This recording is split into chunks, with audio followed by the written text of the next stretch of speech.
주님을 사랑하시는 분만 아멘 하십시다. 아멘, 아멘. 오늘 우리가 함께 봉독한 본문은 누가복음 18장이 그 이전의 본문과 지금 읽은 본문의 두 가지 사건을 기록하고 계시는데, 둘 다 모두 살아계신 하나님 앞에서 기도를 하는 내용에 관하여 주님 말씀하십니다. 하나는 기도하다가 낭망하지 말아야 될 것을 비유로 말씀하시는 내용이 나오는데, 억울한 일을 당한 한 과부가 이 길도 없고 저 길도 없고 그 길 밖에는 없기에 아주 불의한 재판관, 그러니까 뭘 기대할 만한, 그에게 무슨 자비나 긍휼을 기대할 만한 것이 전혀 없는 아주 불의하기로 소문난 그런 불의한 재판관에게, 그래도 법의 칼날이 그에게 주어져 있으니 살 길은 그 길밖에 없다 생각한 과부가 가서 아야작심을 하고 배수진을 치고, 거기서 해결 안 나면 나는 다른 길이 없으니 내 원통함을 풀어주소서 라고 가서 작정을 하고 기도를 하는데, 뻔하죠. 들어줄 리가 없는 그에게 가가지고, 기대할 것이 없는 그에게 가서 다른 길이 없이 매달려서 죽기 살기로 매달리니, 그가 귀찮아서라도 그 불의한 재판관이 응답해 줄 수밖에 없는 이야기를 비유로 말씀하시고, 은혜가 풍성하신 하나님 앞에 나아가는데 길이 없는 과부가 불의한 줄 뻔히 알면서 그 재판관에게 나아가는 태도가, 이 길 외에는 다른 길이 없으니 내 원통함을 풀어주셔서, 그렇지 않고는 나는 다른 길도 없으니 물러설 길도 나는 없습니다 하고 엎드려 그에게 구하여서 응답받은 얘기를 하시면서 비유로 말씀하시면서, 참 주님 너무도 듣기가 너무 죄송스러운 말씀을 하십니다. 하물며 하늘에 계신 긍휼이 풍성하시고 사랑이 무한하시고 하나님의 한량없는 은혜를 너희가 아는 바대로 그 은혜에 풍성하신 하나님께서 어떻게 밤낮 택한 자들의 원통함을, 부르짖는 그 원통함을 풀어주지 않을 수가 있겠느냐. 그러시면서 말씀하기, 그러나 내가 마지막 때에 믿음을 보겠느냐. 이 기가 막힌 얘기를 하시는 이야기를 듣노라면, 하나님 앞에서 불의한, 기대할 것이 없는 불의한 재판관에게 나아가서 길이 그 길밖에 없다고 생각한 과부의 간절함만큼도 은혜가 풍성하시고 모든 일을 해결하실 수 있는 전지전능하신 하나님 앞에 나아가 기도한다는 너희가 그 앞에 나아가는데 그 정도의 불의한 재판관을 믿는 믿음만큼도 없느냐 라고 말씀하시는 내용입니다. 자, 그 다음에 또 하나님 앞에 섰다고 말하는, 하나님 앞에서 기도하러 갔습니다. 다른 일을 하러 간 게 아니라 두 사람이, 바리새인과 세리가 하나님 앞에 기도를 하러 갑니다. 근데 이 기도를 하는데 바리새인이 하나님 앞에 섭니다. 아니, 하나님이 아니라면 몰라도 하나님 앞에서 기도를 하는데, 그가 따로 구별하여 서서 손을 들고, 하나님이여, 나는 다른 사람들, 곧 토색, 불의, 간음을 하는 자들, 그저 저런 인생들하고 다르고 또 저 세리와도 같지 아니함을 감사합니다. 저 일회에 일주일에 2번씩 금식을 하고 소득의 11조를 또박또박 드렸나이다. 이렇게 기도라고 하는 기도를 이렇게 합니다. 하나님 앞에서. 자, 그때 비교가 되는 한 사람이 세리인데 누가 봐도 죄인이죠. 그런데 그가 멀리 서서 감히 눈을 들어 하늘을 쳐다보지도 못하고 다만 가슴을 치면서 이르되, 하나님이여 불쌍히 여기소서, 나는 죄인으로소이다 라고 고개도 들지 못하고 하나님 앞에서 그렇게 자신을 마음 중심에 통회하며 하나님 앞에 기도를 했는데, 그때 그렇게 당당하게 요 9절에 보니까 자기를 의롭다고 믿고 다른 사람을 멸시하는 자들에게 비유로 주님 말씀하셨다, 이렇게 말씀하고 있습니다. 이게 하나님 빼고 그리고 지나온 과거 내가 어떤 인간인지를 만약 뺀다면 이건 가능합니다. 왜냐하면 사람끼리 재는 얘기니까. 그래도 막 살던 놈하고, 그리고 적어도 바리새인이고 모태신앙이고 누가 봐도 자타가 공인할 만큼 그는 토색하거나 불의하거나 간음하지 않았습니다. 아니, 죄인인 인간이 이 정도만 할래도 보통 신경 쓸 일이 아닙니다.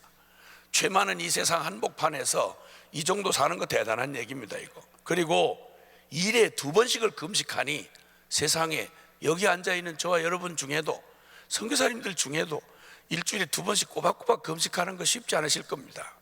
그런데 일주일에 2번씩 꼬박꼬박 금식을 했고, 그리고 소득의 11조를 안 떼어먹고 꼬박꼬박 드렸다. 이거 수없이 떼어먹는 사람들 속에서 이 정도면 대단한 사람입니다.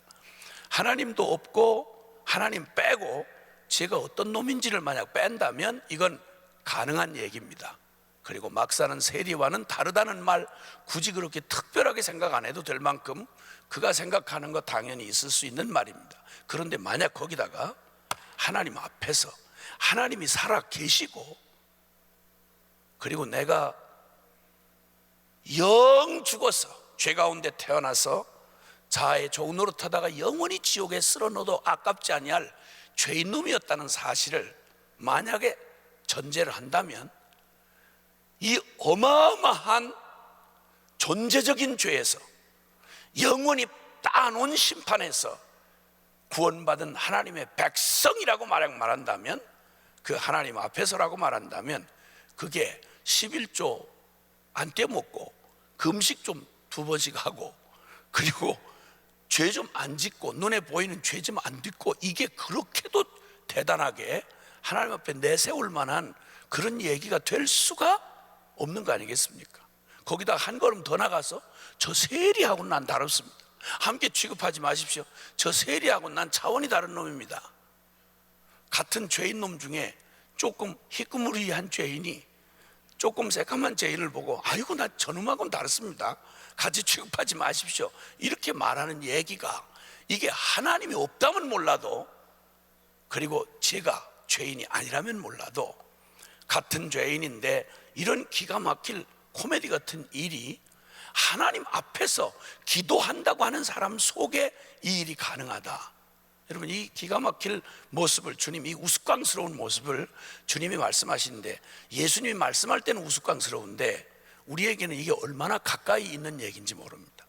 하나님 앞에 기도하러를 나갔다는데도 역시 불의한 재판관을 믿는 만큼의 간절함도 없이 감히 하나님 앞에 나가서 들어주려면 말고, 뭐 안 들어주려면 말고, 들어주려면 들어주고, 이런 식의 태도를 가지고 간다는 게, 우린 보통 이렇게 우리가 다 비슷하니까 이 문제가 별로 심각하게 안 보여 그렇지, 하나님 살아계신 하나님이요, 긍휼과 은혜가 풍성하신 하나님 앞에 다른 대책이 있는 것도 아니고 하나님 도와주시지 않으면 그 은혜 없이는 한순간도 살 수 없는 자가 하나님 앞에 나아가 사는 태도로 보기에는 너무 지나친 태도였다, 이 말입니다.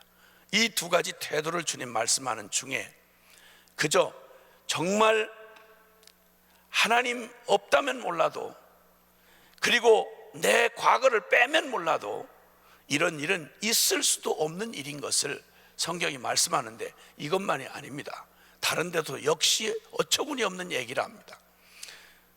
여러분, 같은 저거지만 마태복음에 보면 거기에 1만 달란트 빚진 자, 어쩌면 수백억 불을 아마 빚을 졌다고 말할 만큼 어마어마한, 몇 번을 고쳐 죽어도 다시 태어나도 그래서 애를 써도 갚을 수가 없는 어마어마한 빚을, 천문학적인 빚을 진, 빠져나올 수가 없는 빚을 진 1만 달란트 빚진 자가 왕에게 거의 뭐 싹싹 빌고 왕의 자비를 구하고 결국 생각할 수도 없는 그 왕의 긍휼을 입어서 탕감을 받았습니다. 몽땅. 어차피 갚을 액수가 아니기 때문에 그저 값없이 그냥 탕감을 해주었습니다. 천지에 몇 번을 고쳐 죽고 다시 태어나도 이것만큼 잊지 말아야 될 놈이 그만 그 자리에서 나와서 감동의 눈물이 가시기도 전에 거기에 자기 불쌍한 동료 하나를 만나는데 그놈이 10년 전에 돈 100만 원을 떼어먹고 간 놈입니다. 갑자기 정의감이 불에 탔습니다. 인간 중에 저런 놈은 도저히 그냥 넘어가면 안 된다. 그리고는 자신이 금방 방금 전에 경험했던 어마어마한 상상할 수 없는 용서받은 탕감받은 액수는 온데간데 없이 그 동관에 불쌍히 여겨달라고 싹싹 비는 동관을 정의감에 불타서 멱살을 틀어잡고 자신을 용서해 준 왕이 있는 곳으로 끌고 갔습니다. 이놈은 인간이 아닙니다. 이런 놈 아주 파렴치합니다. 그리고 의리도 없는 놈이고, 이놈은 글쎄 그 돈을 떼어먹고 미안하다는 말 한마디 없이 그냥 잠적했다가 원수는 외나무 다리에서 만난다고 하나님의 공의가 딱 이렇게 만나게 해줬습니다. 이런 놈은 본보기로, 공의의 본보기로 집어넣어야 됩니다. 그의 정의감은 틀린 말은 아니었습니다. 맞는 말입니다. 100만 원이 적은 돈입니까? 한국 돈 100만 원이 큰 겁니다. 근데 그게 큰 거라면 저놈이 용서받은 탕감받은 돈은 수 없는 인생을 다시 태어나고 죽고 이렇게 해서 갚아도 안 될 천문학적인 돈을 용서받은 놈이 그 말을 한다는 건 말이 안 되는 일이었습니다. 그리고 그늘 갖다가 집어넣는데 한마디로 이 두 외식하는 바리새인과 일반 달란트 탕감받은 자에게서 보여지는 모습은 뻔뻔스러움입니다. 이건 당당함이 아니라 뻔뻔함입니다. 이 기가 막힌 이 일을 주님이 예로 들으시면서 말씀해 주시는데, 이 모습이 주님이 들려주신 얘기가 이상하게도 이게 내 꼴로 보일 때는 이게 참 가슴이 섬뜩하고, 한참 취해서 자기 의에 충만하면 여기 자기를 의롭다고 믿고 다른 사람을 멸시하는 자들에게 라는 이 주님께서 전제가 붙어 있는데, 이 얘기를 듣느라면 가슴이 섬뜩합니다. 왜냐하면 꼭 이와는 비교할 수도 없는, 바리새인에 비교할 바도 안 되는 죄인 놈이 어느덧 저희 안에도 이런 일들을 겪은 적이 있었습니다. 선교사 헌신이 훈장이 되어서 저는 순회 선교단이라는 단체에 속해서 부름을 받았는데, 저희 단체가 시작한 게 97년, 그러니까 지금으로부터 약 한 18년 전에 정말 어디 가도 쓸모가 없는, 써줄 데도 없는, 진짜 재주가 지독하게 없는 사람들 6명이 그래도 은혜는 받았습니다. 하나님 부르심은 받아가지고 어디 세상에서도 별로 써줄 게 없는데, 그런데 그런 우리를 주님이 써주시겠다고 은혜를 주시는 바람에 이 좁은 가슴에 감당하기 어려운 부르심을 받았습니다. 그래서 아주 거창한 이름을 지어가지고, 이름은 순회 선교단인데 그 목적이 뭔가 하니 하나님 나라의 부흥과 선교 완성을 위한 연합과 섬김으로의 부르심, 이런 부르심을 하나님으로부터 받았습니다. 그리고 지질이 재주도 없고 못난 6명이 처음 부르심을 받아가지고 순종을 할 때, 저희는 적어도 같은 죄인이지만 그래도 때깔이 다르지 않습니까? 그래가지고 저희는 저희들의 헌신에 상당한 자부심을 가지고 있었습니다. 왜냐하면 6명이 다른 재주는 없는데 적어도 우리는 무소유로 살겠다고 한 사람들입니다. 이 세상에 돈 없이 산다는 거, 없어서 없는 것도 억울한데 있는 기회가 있어도 거절하고 살겠다, 이거 죄인으로서는 대단히 상당한 결단인 것을 국민 여러분 인정해 주시길 바랍니다. 그러니까 상당히 그게 훈장이 됐습니다. 우리는 그리고 다른 사람에게 손 벌리지 않겠다, 하나님 살아계신 하나님만을 믿는 절대 믿음을 가져야 한다, 이 조건에 6명이 적어도 대답을 했습니다. 그리고 처자식 다 데리고 있지만 그러나 우리의 살고 죽는 거 주님 손에 있으니 이제는 주님 나라와 그의 하나님의 나라의 부흥과 선교 완성이 이루어져야 우리 예수님 오신다는데, 그러면 이 소망 하나 가지고 우리 뒤돌아보지 아니하고 우리 자신을 선교사로 바친다. 그 다음에 우리 이름 내지 아니하고 순회 선교단 이렇게 해서 전 세계 어디든지 가서 선교사님들 쫓아다니면서 선교사님이 이 어렵게 나간 선교사님들이 중도에 포기하고 돌아오시면 큰일 나니까 어떻게 하든지 제 정신 남의 정신인데 일단 나가신 선교사님들은 절대 다시 되돌아올 수 없도록 선교사의 퇴로를 차단하자, 이게 이제 저희의 소명의 첫 번째였습니다. 그래서 어떻게 하든지 무슨 심부름이라도 해줘서 미안해서라도 절대 얼굴을 들고 고국으로 다시 못 오게 그렇게 해야 여기 남아있는 교인들이 끌려나가는 일이 없을 것이다, 이제 이런 마음과, 그 다음에 두 번째는 예수님 피값 주고 구원받은 하나님의 성도들이 제정신이 남의 정신이 일단 예수 믿는다고 하는 것들은 절대 자연사하지 못하게 하자, 편히 죽지 못하게 하자, 예수님 피값만큼 살다가 예수님 피값만큼 죽어야 된다, 이런 주님의 부름 앞에 단단한 각오를 하고 연합과 섬김으로 온 세계 하나님 선교 완성을 이루실 수 있도록 주님이 모든 걸 다 준비해 놓으셨다. 문제는 우리가 서로 연합을 못해서 문제다. 그러니 우리가 조건 없이 가서 연합하는 본보기가 되자. 자, 이쯤 정리를 했으면 주님도 감동받으실 만하고 온 세계가 감동받을 만한 그런 대단한 부르심에 헌신했다고 확신했습니다. 문제는 지나친 자기 확신이 의가 된 게 문제였습니다. 전 세계 6개 대륙을 쫓아다니면서 눈물겹게 섬기다가 보니까 잘 연합을 웬만하면 잘 안 하시더라고요. 연합을 잘 안 하시더라고. 그래서 눈물겹게 쫓아다니고 저희 부모한테도 못 해본 효도를 쫓아다니면서 선교사님들에게 했습니다.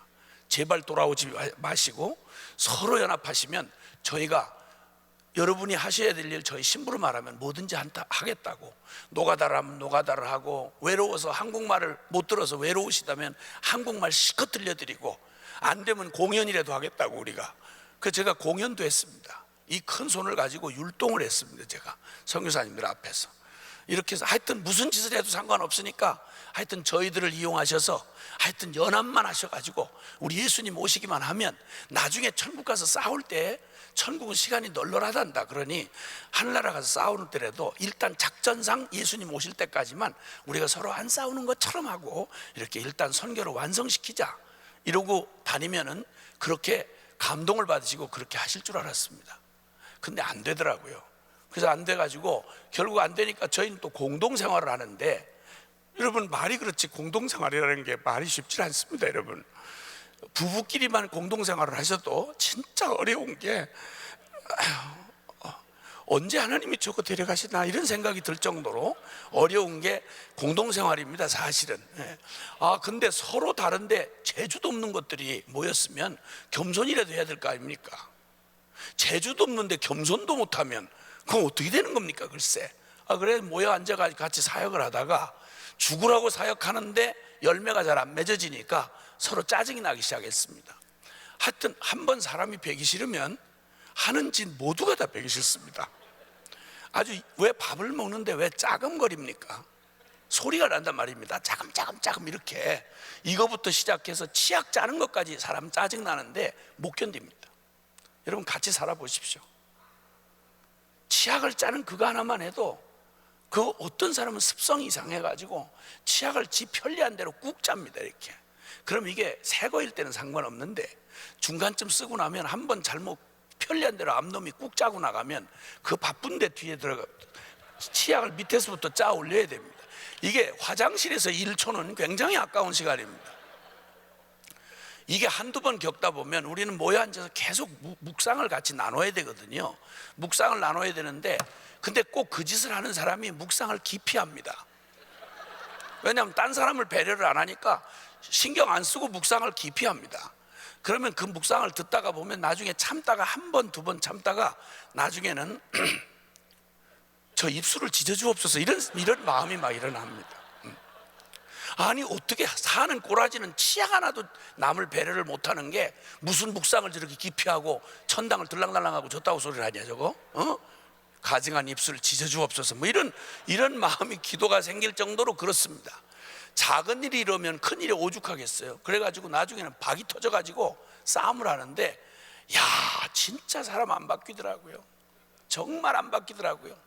거기다가 저희가 이렇게 순회 선교사라고 하는 이 우리 보기에 대단한 헌신한 것이 믿음으로 살고 선교사로 헌신하고 조건 없이 연합하고 섬긴다는 게 어느덧 죄인놈에게 훈장이 됐습니다. 주렁주렁 훈장이 돼가지고 시퍼런 자기의 자기를 의롭다고 생각을 하고 철저히 믿고 다른 사람을 멸시하는 자들에게 라는 말씀이 다른 사람에게 적용된 게 아니라 저희들에게 적용이 됐습니다.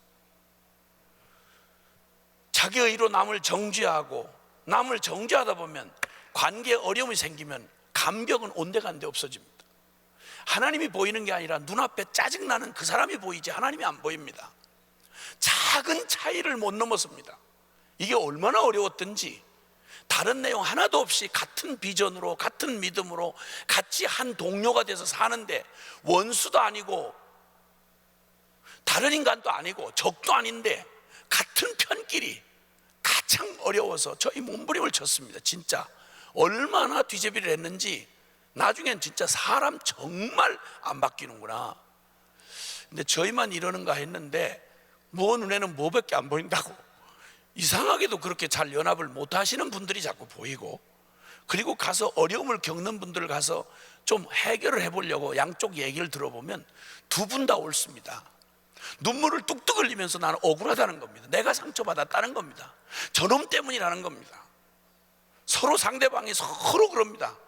이렇게 어려운 가운데 도대체가 이렇게 우리끼리도 연합을 못 하는데, 그래서 선교사님들이 중간에 선교사 중도 탈락을 관한 연구가 진행이 된 적이 있었습니다.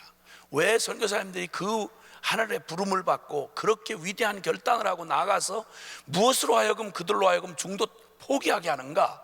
중도 포기의 가장 큰 원인 중에 하나가 적도 아니고 현 선교지의 어려움도 아니라 동료 선교사하고의 갈등 문제였습니다.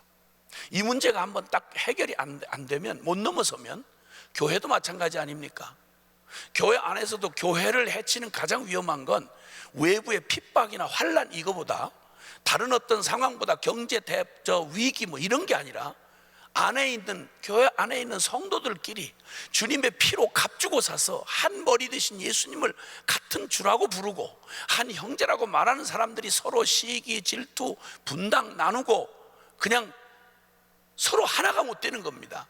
우리 안에서 우리도 하나가 못 되는데 세상을 어떻게 하나님과 하나 되게 하는 화목의 제물이 되겠으며 이게 어떻게 이루어지겠습니까? 저희 안에 이 깊은 어려움을 겪는 중에 너무너무 기가 막힌 상황, 이제 되돌아보니까 너무 정말 어처구니 없는 일이었습니다. 하나님이 없다면 말이 가능한데, 우리가 죄를 용서받고 구원받은 죄인이 아니라면 그건 이해가 가능한데, 너하고 나는 다르고 너보다 나는 더 거룩하고 나는 너보다 더 의롭고 하는 얘기가 가능한데, 세상의 그 거룩하신 하나님 앞에서 무슨 용서를 받은 사람이고 어떤 은혜를 입은 사람인데 어떻게 이 작은 차이를 용납할 수가 없고 받아들일 수가 없는가? 우리가 믿는 십자가의 복음은 도대체 무슨 말인가? 나 같은 죄인 살리신 주 은혜 놀라워.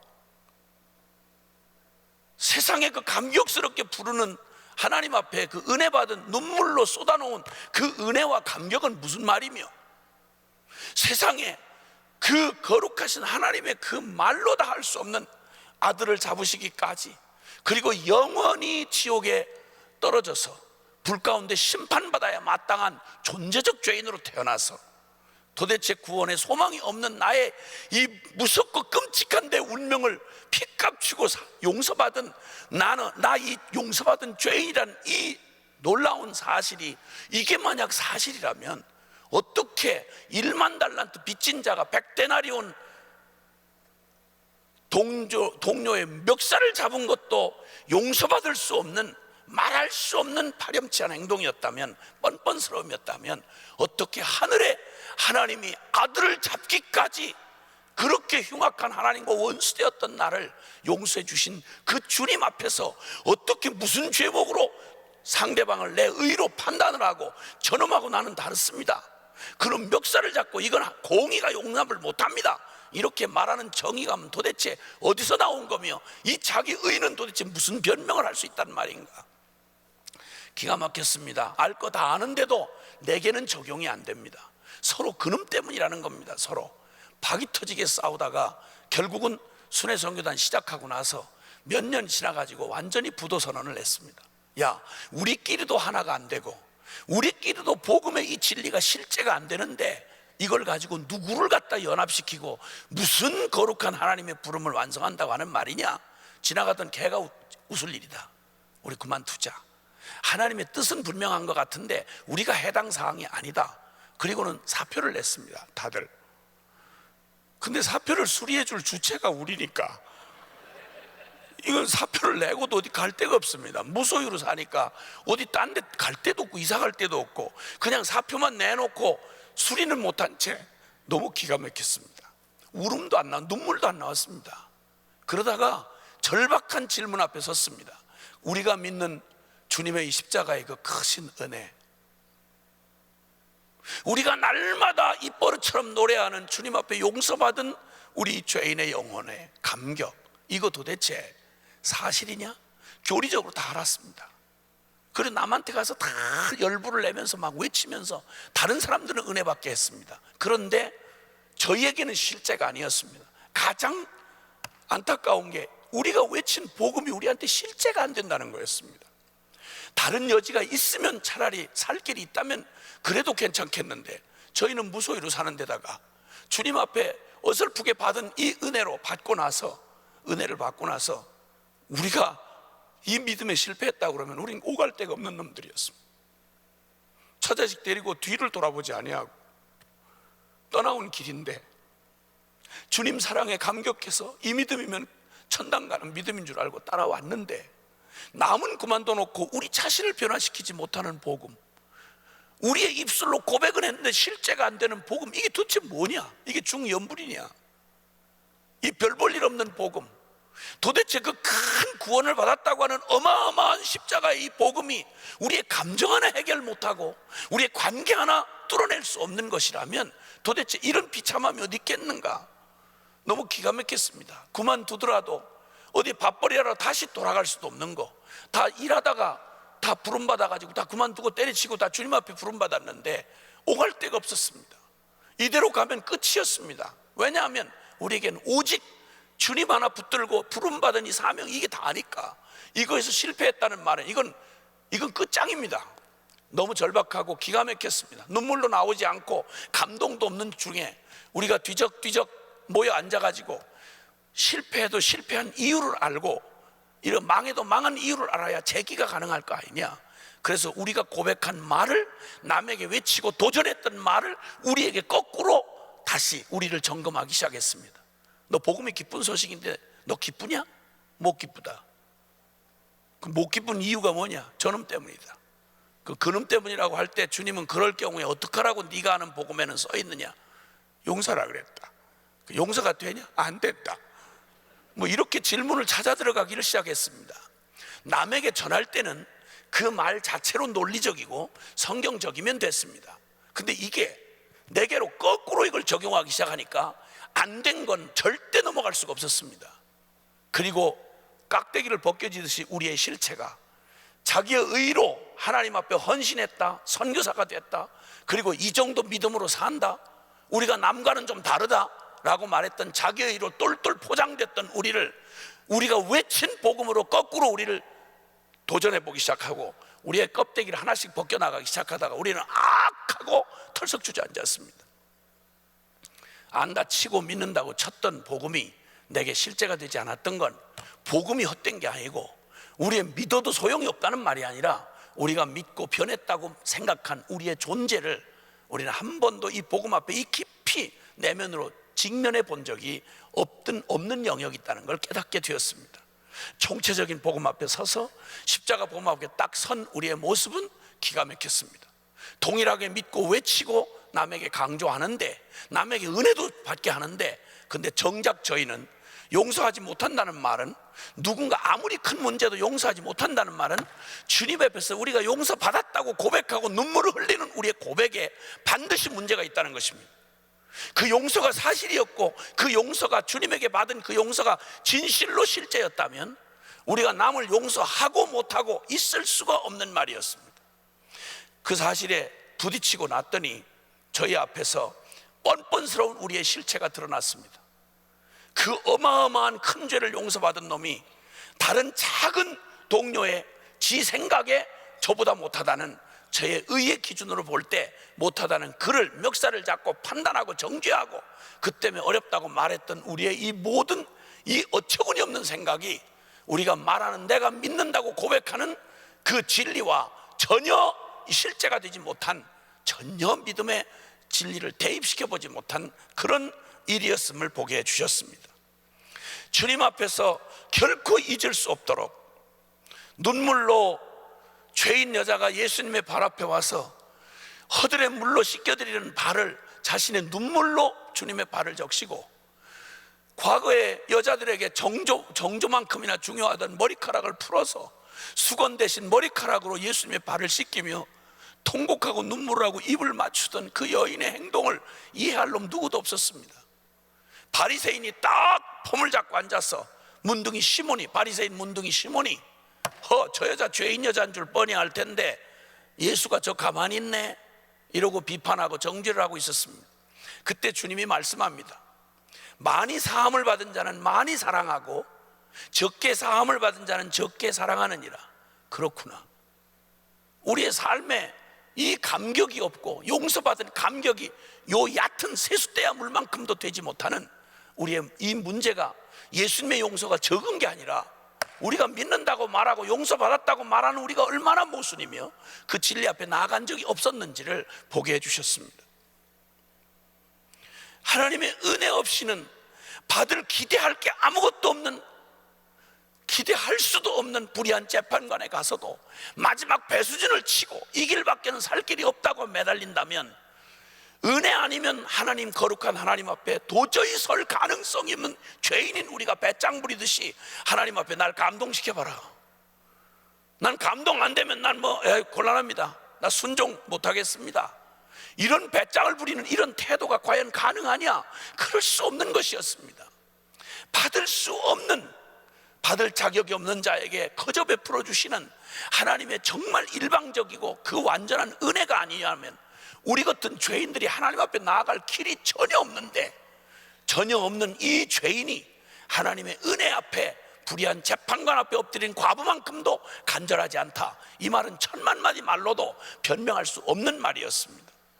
주님 앞에서 이 뻔뻔스러움과 그리고 받은 바 은혜를 깨끗이 잊어버린 채 어느덧 자기 의로 무장을 하고 있는 우리의 모습, 거기다가 남을 저 사람과 같지 않다고 말한, 저와는 내가 다릅니다 라고 말하는 이 교만이, 말도 못하는 이 교만, 그리고 그것이 우리에게 가져온 비판과 정죄와 독한 시기와 다툼과 더 방향을 잡으면 자기 연민과 자기 학대, 자기 살인, 자기 우울증, 이런 것들이 우리의 삶에서 이렇게 덕지덕지 묻어있는 이 사실을 보고 깜짝 놀랐습니다. 이럴 수 있구나. 주님을 위해 한평생을 바쳤다고 하는 우리가, 주님을 누구보다 더 믿는다고 절대 믿음을 주장했던 우리가 이럴 수가 있구나 하는 사실을 발견하는 것은 충격 자체였습니다. 그리고 어설프게 대강 짚고 은혜 받았다고 넘어갔던 바로 우리의 실체를 그 완전한 총체적인 십자가 복음 앞에서 우리 자신을 낱낱이 들여보다가 세상에 우리가 어떤 기가 막힐 은혜를 입었는지, 어떤 용서를 받았는지를 깨닫게 되는 순간, 길게 말하고 너 때문이다, 이런 건 나는 감당을 안 된다 하던 모든 핑계거리가, 이유가 다 사라졌습니다. 그냥 십자가 앞에서 통곡할 뿐이었습니다. 주님이 뻔뻔스럽고 배은망덕하고 교만했던 우리의 이 슬쩍 지나쳤던 우리의 이런 그 하나님 앞에서의 모습이 와장창 십자가 앞에서 깨져나가길 시작하고, 거기서 십자가 앞에서 발견한 우리의 모습은 말 그대로 이 바리새인 이 사람이었고, 그리고 말세의 믿음을 찾아볼 수 없는, 배부르기 짝이 없는, 전혀 개념 없는, 감각 없는 영적 문둥병에 걸린 그런 사람의 모습, 그 이하도 이상도 아니었습니다. 주님 앞에 우리에게 찾아오시던 그날, 주님의 이 놀라운 사랑과 은혜를 저희가 관계 회복을 하려고 노력 많이 했습니다. 안 되니까 그 처음 저희 이 자기 의로 뭉쳐진 사람들 관계를 회복한다는 거 여러 가지 해봤습니다. 관계 훈련부터 치유 세미나 별의별 방법을 다 해봤습니다. 저희는 공동생활을 하기 때문에 그냥 넘어갈 수가 없습니다. 받고 들으면 그걸 어떤 방법이든지 해결해 보려고 가진 노력을 다 해봤습니다. 근데 정말 이 문제는 십자가 앞에서 이 주님의 주시는 은혜 입은 자, 용서받은 자의 이 복음 앞에 깨어짐이 없이는 절대 사람이 한 사람과 한 사람이 같이 함께 협력하여 연합한다, 이건 불가능한 일이었어요. 존재적으로 자아 추구가 운명이 된 병든 자아로서는 부부도 같이 사랑할 수가 없고 하나 될 수가 없다는 사실을 정말 다시 한번 깨닫게 해주셨습니다.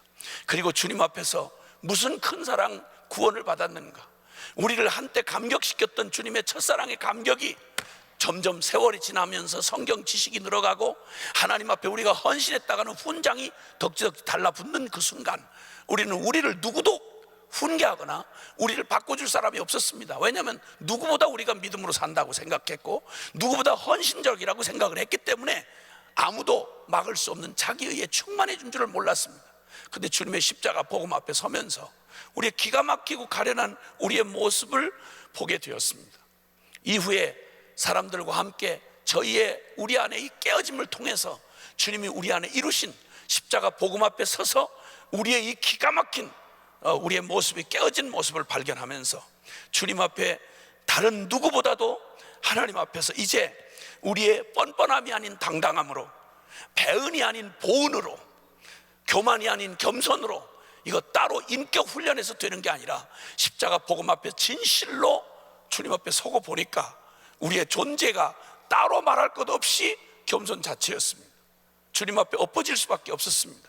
그리고 그 후로 다 깨지기로 결론 났던 저희 공동체가 지금은 평생 종신으로 헌신하고 들어와서 아무것 의지하지 아니하고 오직 하나님 한 분만을 바라보고 걸어가되, 무슨 역할 무슨 배역을 해도 인간적으로는 아무리 훈련해도 성자 수준이 아니면 될 수 없는 그 길을 믿음이면 가능한 공동생활을 주님께서 축복으로 허락하여 주셔서 지금은 누구보다 행복한, 홀로는 이제는 살 수가 없는 공동체로만 살아갈 수 있도록 하나님께서 우리를 오히려 그렇게 바꾸어 주셨습니다.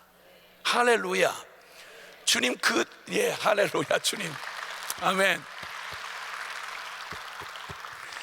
우리가 경험한 어떤 기적보다도 가장 큰 기적은 형제 사랑하는 겁니다. 우리에게 나타나는 가장 위대한 하나님의 능력은 바로 주님께서 이 용서받은 자, 은혜 입은 자에게서 나타나는, 오직 주님이 우리가 아닌 십자가에서 깨지고 박살이 나고 나는 죽고 내 안에 그리스도가 사셔서 내 대단하진 인품으로 사랑을 하는 게 아니라 나는 원래부터 불가능하니 내게서는 기대할 게 없으니 어느 때든 나의 옳음을 주장할 겨를이 없이 십자가 앞에서 엎어지고 나면, 그러면 내 안에 나는 불가능한데 주님이 순종하라고 해서 화해 악수 손을 내밀면 나에게서 나오는 게 아니라 하나님이 우리의 마음을 주장하시고 사랑할 수 있게 해주십니다. 큰 감동을 기다릴 것 없이 어차피 내게서는 나올 수 없는 것이니 주님이 열방에 이뤄진 영혼들과 우리 북녘 땅에 사랑하는 동포들과 그리고 나와 같은 죄인들, 돌아올 수 없는 이 불쌍한 영혼들을 위해서 기도를 하게 하실 때 우리의 감정이나 우리의 다른 것에 의지하면 그것 한 10분도 못 갑니다. 하루도 못 넘깁니다. 그러나 주님 앞에 깨어진 심령으로 내게서는 나올 수 없는 사랑, 내게서는 나올 수 없는 긍휼인 줄 알고 주님의 자비를 구하고 엎어지면, 주님 이전에 나를 위한 은혜가 필요했듯이 남을 위한 주님의 이 중보 기도도 당신의 은혜 없이는 불가능합니다. 처음부터 끝까지 하나님의 은혜 없이는 한순간 아무것도 이루어질 수 없다는 사실을 이제는 교리적으로 아니라 날마다 삶으로 경험하게 해주셨습니다. 아침에 눈을 뜨면 주님 부르지 않고는 하루를 시작할 수가 없습니다. 그 순종하여 걸어가는 걸음도, 옳은 길인 줄 알면서 가는 걸음도, 우리 마음이 얼마나 연약한지, 우리의 대단한 결심과 각오도 이 김내대에서 어마어마한 은혜를 받아도 돌아서 문만 나가면 벌써 밖에 바람만 확 이마를 스치고 가도 흔들리기 쉬운 게 우리의 감정이고 우리의 의지가 얼마나 박약한지. 그런데 주님은 이제 나는 할 수 없는, 나는 불가능한, 그래서 주님이 이 질그릇 안에 안과 박씨 다 질그릇밖에 없는 나에게 보배 되신 그리스도를 담으셔서 이전에는 사랑할 수 없었는데 지금은 사랑할 수 있고, 왜? 내가 아니요 내 안에 주님이 하시니까. 다만 믿음으로 순종만 하면 십자가의 진리가 옛날에 예수 믿을 때, 처음 믿을 때 내 죄책감 떨어내는 일에 사용했던 세례 문답용 교리가 아니고, 십자가가 내가 저 지옥에서 천당으로 옮겨가는 자리매김하는 한 사건이 아니라, 십자가는 영원토록 우리의 영원한 자랑이고 영원한 근거고, 날마다 흔들리는 나의 믿음의 현 주소고, 살아있는 날마다의 실제 진리가 되어서 이 십자가 진리를 믿고 그 십자가 진리 안에서 나는 죽고 그리스도가 사는 이 진리 안에서 주님 순종하며 나갈 때 우리가 할 말은 다른 말이 없었습니다. 주님이 하십니다. 주님이 하셨습니다. 따로 겸손할 이유가 없이 아무것도 할 수 있는 능력이 없기 때문에 불가능했던, 그토록 불가능했던 공동체가, 벌써 깨졌어야 될 공동체가 이제 20여 년을 바라보고 가는 동안 저희 공동체 안에 이루신 일은 감히 저희로서는 남이 보기는 별것 아닌 초라한 단체지만, 그러나 주님 앞에서 가장 불가능했던 저희를 하나 되게 하시고, 서로가 없이는 이제는 설 수가 없을 만큼 서로 의존적이 되도록 하게 하신 이 사실을 우리가 경험하고 나니까 이제는 외칠 수가 있었습니다. 그리고 다른 말 하지 않았습니다. 우리가 이렇게 인격을 갈고 닦았더니 되더라, 이런 말 하지 않았습니다. 우리에게 성공한 무엇을 자랑할 게 없었습니다. 우리 깨진 얘기했습니다. 우리가 부서진 얘기했습니다. 우리는 안 됩니다. 우리는 인격이 이 모양입니다. 그래서 저희 공동체 안에는 지금도 그 사람들이 과거에 무슨 일을 했는지 잘 모릅니다. 전에는 과거에 내가 가장 뭔가 대단히 했던 캐리어를 보통 얘기했습니다. 근데 지금은 그 사람이 과거에 무슨 사람인지 모릅니다. 우리는 왜냐하면 적어도 복음 앞에서 깨진, 기가 막히고 비참한 하나님의 은혜가 없이는 설명이 안 되고, 주님의 용서하심이 없으면 도대체 불가능한 한 불쌍하고 가련한 죄인, 은혜 입은 죄인임을 우리가 서로 알 뿐입니다. 그래서 우리는 서로 새롭게 발견될 게 없습니다. 워낙 기대할 게 없는 죄인이었는데 저 정도만 하는 것보다 얼마나 감사한지 몰라요. 거기에 인터넷 중독하던 친구가 뒤집어져서 복음 앞에 뒤집어지고 선교사가 됐는데, 지금 인터넷 안 하는 것만 해도 너무 감사합니다. 밥만 많이 먹고 재주가 없는데도 얼마나 감동이 되는지 몰라요. 그리고 다른 아무 능력이 없는데도 그 도망가지 않고 저희 공동체 안에 그냥 남아있는 것만 해도 얼마나 고마운지 몰라요. 전에는 아무리 헌신된 사람이라고 해도 기대치가 높아가지고 서로에게 너 선교사라면서 그밖에 안 돼? 너 하나님하고 교제한다면서 그따위야? 모든 게 다 핑계거리였고 다 트집거리였고 비판거리였는데, 주님이 그걸 바꾸셨습니다. 주님이 우리에게 여기 세리의 태도가 저희의 심령이지 않을 수가 없습니다. 주여, 감히 눈을 들어 하늘을 쳐다보지도 못하고 다만 가슴을 치며 이르되, 하나님이여 불쌍히 여기소서, 나는 죄인이로소이다. 여러분, 이 죄인의 심령 안에 찾아온 주님이 너 의롭다, 그가 의롭다함을 얻고 돌아가는 세리는 뻔뻔스러움이 아닌 당당함이었습니다. 할렐루야. 주님께서 하나님이 그에게 주신 것은 배은이 아니라 그가 앞으로 무슨 짓 하고 살겠습니까? 이 놀라운 하나님의 은혜를 입었던 그가 자나깨나 안 지나서나 또 다시 예전의 죄로 돌아갈 수 있겠습니까? 그럴 수 없습니다. 우린 대단히 거룩한 능력이 우리에게는 없습니다. 지금도 유혹에서 늘 바람 앞에 등불처럼 흔들리는 죄인입니다.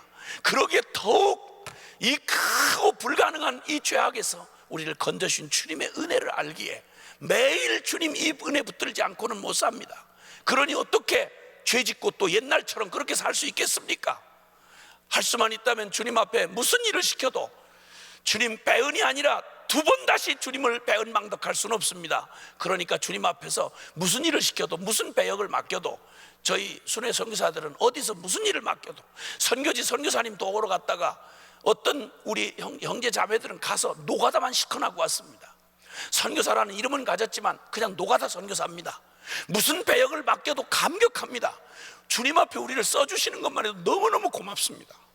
쓰레기만 치우고 날마다 봉사만 해도, 설거지만 해도 감격합니다. 어떻게 나 같은 죄인에게 이런 은혜를 맡기셨나? 어떻게 주님이 우리를 이 자리에 끼워주셨나? 그렇게 애를 쓰고 몸부림을 쳐도 안 되던, 겸손이고 말고 딴 것도 없이 주님의 이 용서받은 자요 은혜 받은 자라는 사실을 우리에게 실제가 되게 하신 주님이 우리의 삶 안에 당신의 은혜를 베풀어 주셔서 정말 저희 안에 우리가 먼저 누리는 이 축복을 말로 다 할 수 없습니다. 하나님께서 우리 안에 이 일을 이루시더니 꼭 비행기 뒷바람 불어주듯이 저희가 무슨 대단한 무언가를 아이디어를 짜내고 프로젝트를 하고 그러지 않습니다. 지금도 저희는 무슨 사역을 위해서 회의하지 않습니다. 그냥 엎드려 기도하고 주님의 말씀을 구합니다. 그리고 그 말씀을 순종하면 놀랍게도 주님이 그 말씀을 주님이 이루어 가십니다. 그래서 저희에게 가르쳐 주신 게 말씀 기도라는 걸 가르쳐 주셨습니다. 하나님의 약속을 붙잡고 우리의 감정을 따라 기도하지 아니하고 주님의 언약에 영원히 변치 않는 말씀을 붙들고 기도를 합니다. 그리고 거기에 믿음을 걸고 순종을 합니다. 그러니까 내 계획이나 나의 가능성으로 결정 내린 게 아니니까 한순간 한순간 순종하고 가면서도 주여 주여 주여 주여 주여 주여 주여 주여 매 순간 주님 앞에 기도하지 않을 수가 없습니다. 상황이. 근데 주님이 지금까지 저희가 가장 모골이 송연해질 만큼 저희가 정말 소름이 돋을 만큼 하나님 살아계심을 경험할 수 있는 건 주님이 언약하신 그 길 믿음으로 순종하면 내 힘이 아니고 주님이 이루시는 하나님의 말씀이 그대로 이루어지는 현장을, 기적을 지금까지 보고 순종하며 걸어올 수 있게 해주셨습니다. 주님 앞에 잊을 수 없는 용서받은 자요 은혜 입은 자라는 사실을 깨닫고 나갈 때 제일 먼저 이런 감동 안에서 주님 앞에 축복 누리는 사람들의 복음의 실제가 된 사람들의 특징을 이렇게 살펴보니까 감격이 있습니다. 매 순간. 그리고 겸손합니다. 그리고 자기 연약함을 아니까 남을 따로 판단하고 정죄하기가 쉬운 게 아니라 같이 내가 어려웠던 내 모습 보는 것 같으니까 긍휼한 마음이 일어나지 않을 수가 없더라고요. 근데 복음이 실제가 되지 않은 사람들 아니면 적어도 주님 앞에서 용서받은 이 사실을 잊고 그리고 깜빡하는 중에 있는 영적인 위기에 있는 사람들의 특징은 비판, 정죄, 자기 자랑, 과시, 차가움, 냉랭함 이런 것들이 그 모습 안에 그냥 드러납니다. 주님의 은혜를 가지고 받고 은혜 입은 자요 용서받은 자로 사는 사람은 첫째는 잊지 않습니다. 나 같은 죄인 살리신 주은혜 놀라와 이 유명한 찬송의 작시자였던 존 뉴턴 목사는 노예 선장으로 아주 정말 방탕하기 짝이 없는 방탕에 극을 달아다가 그가 주님을 만났습니다. 그리고 그가 노예 자신이 인육 장사해가면서 노예 팔아먹던 그가 나중에 주님 앞에 죄를 회개하고 그가 노예 해방을 위해서 정말 애를 쓰고 평생을 진실하게 살던 그가 노년이 되어서 그가 고백한 말이 이런 말이었습니다. 나는 자꾸만 기억력이 사라지고 있어. 근데 다른 게 다 잊어져 가도 날이 가면 갈수록 나이를 먹으면 먹을수록 점점 뚜렷해지는 두 가지가 있어. 하나는 내가 얼마나 소망이 없는 끔찍한 죄인이었는지와 또 하나는 나 같은 이 죄인을 용서해 주신 하나님의 은혜가 얼마나 큰지. 다른 건 다 잊어져가 늙어서 잊어져 가도 날이 가면 갈수록 점점 깨달아지는 건 내가 얼마나 소망 없는 죄인이었는지 얼마나 악독한 죄인인지를 깨달아 아는 것과 또 하나는 이런 나에게 베풀어 주신 하나님의 은혜가 얼마나 큰지를 날이 가면 더욱 분명해지고 깨달아진다는 것이었습니다. 제가 생각도 없이 어느 날 금식하던 중에 귀찮아서 이거나 듣고 떨어지라고 하고 저한테 무언가를 갈급하게 구하는 청년한테 사역일을 가지고 전도를 하다가 그냥 듣고 떨어지라고 그냥 귀찮아서 아무런 긍휼한 마음도 없이 전해줬는데 그 복음 듣고 뒤집어진 사람이 어느 날 10년이 지난 뒤에 저를 찾아왔습니다. 당신이 그때 전해준 그 복음 듣고 내가 그때 주님을 만나서 그날로 복학한 대학 캠퍼스에서 1년이 넘도록 울며 나를 용서해 주신 주님의 그 사랑을 울며 복음 전하다가 눈물로 캠퍼스를 1년 동안에 돌아다니다가 모 단체, 국제적인 단체 거기 주님 앞에 부름받아서 지금 이제 그 단체에 외국 선교사를 감당하는 전체 책임자가 돼서 저 이렇게 변해서 당신 찾아 고맙다는 말 좀 전하러 왔소 하고 전해주더라고요. 용서받은 죄인이 하나님 앞에 그게 한번 부딪히고 나면 시간이 흐르고 평생 그 모든 게 상황이 바뀌어도 여러분 가장 뚜렷하게 남는 게 있습니다. 나 같은 죄인 살리신 주 은혜 놀라운, 잊을 수가 없는, 늘 울어도 눈물로서 못 갚을 줄 아는, 사망의 몸에서 나를 건져내시고 영원히 소망 없는 나 같은 죄인을 주님께서 용서하시고 구원하신 이 십자가 그 사랑이 지나간 한때만이 아니라 매 순간 필요한 그 은혜가 날마다 그의 가슴에, 시간이 가면 갈수록, 저 짧은 인생이지만 70년 초에 예수님 만나 40여 년 세월 지나오는 동안 사람들이 말하기를 너 어떻게 그렇게 날마다 한결같이 뜨거우냐는 겁니다. 아니요, 날마다 뜨거운 게 아니라 어떻게 더 뜨겁지 않고 어떻게 견딜 수가 있습니까? 주님을 대강할 때도 그랬는데 점점 알아갈수록 내가 얼마나 불가능한 죄인지가 드러나면 드러날수록 이런 나를 알고도 구원해 주신 주님의 그 사랑 생각하면 잊을 수도, 그리고 떠날 수도 없는 하나님의 그 은혜 날마다 잊지 않습니다. 이런 나를 구원해 주셨구나, 이런 은혜였구나. 어떤 속에서도 흔들리지 말아야 할 게 있습니다. 잊지 말아야 할 일이 있습니다. 불가능한 나를, 절망적인 나를 하나님이 은혜 잊어버리면, 자기 의에 도취하면 어떻게 내가 선교사인 내가 이거밖에 안 돼, 원래 그랬습니다.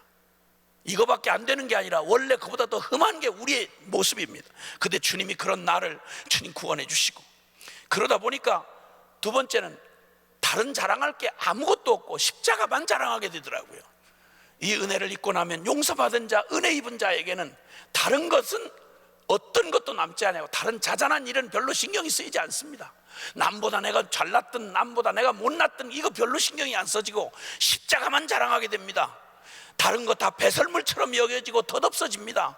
갈라디아서 6장 14절에 그러나 내게는 그리스도 예수의 십자가 외에는 결코 자랑할 것이 없다. 그래서 이렇게 무슨 다른 게 천주교처럼 무슨 부적처럼 달고 다니는 게 아니라 십자가 이렇게 매달고 다닙니다. 안 되면 말을 못하면 따로 말로 자랑할 수 없으니 여기 간판이라도 이렇게 달고 가서 오고 다니는 사람들이 그냥 눈으로 그냥 지나가다 짜증내고라도 한번 보라고 그냥 티셔츠마다 그냥 다 여기다가 새기고 이렇게 하고 돌아다닙니다. 의식이 있든 없든 하나님 앞에 소망하는 바는 어차피 가는 인생의 짧은 길 기회 주셨는데 죽을 때나 신음하다 죽지 않게 해달라고, 마지막 예수 이름 부르다 죽게 해달라고 소원합니다.